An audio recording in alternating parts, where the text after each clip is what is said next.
What's up, guys? Shell Techno here, talking about a little bit of properties and shapes and solids, specifically 5.4 properties of solids.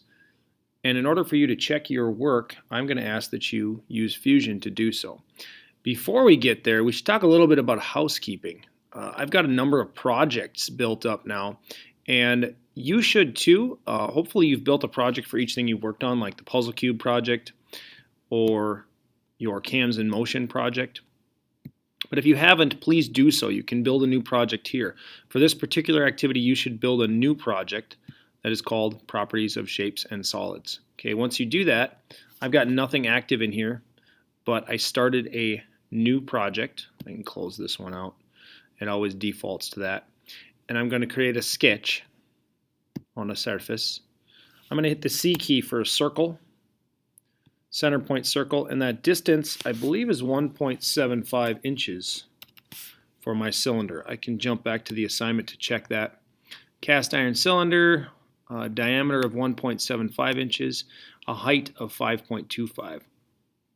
I can hit the E key for extrude, and once I select that profile I can type in 5.25, enter, and I've got my cylinder. Now the issue that I have is this is not defined as a material. Where I define that is I go into bodies, I right click on body 1, and I go to physical material, which gives me this window of all the possible materials I can make this out of. So I'm going to find the metals folder, scroll down to what should be cast iron, but actually it's iron cast. So it's not B, brass, bronze, copper. Where's cast iron? It's right here, iron cast. I have to grab that, drag it, and drop it onto this. And I'll notice that the surface texture changes, but really the entire material now Fusion sees as cast iron. Here's where I get my answers for the questions. Actually, let's jump back and just preview the questions one more time. They're asking for volume, surface area, and the weight of the cylinder. I will go into body 1, right click, and I can choose properties.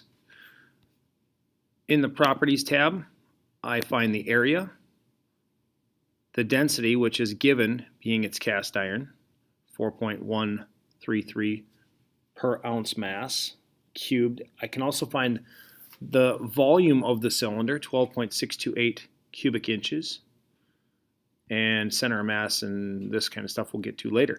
But my main answers for the first 3 are found inside the program. So really I can check my work from the other day, see if I got it calculated correctly or not. You can do the same thing for the wood board. When you're done with this, remember to save it. So I'm going to click this icon to save, and I'm going to call this cast iron cylinder.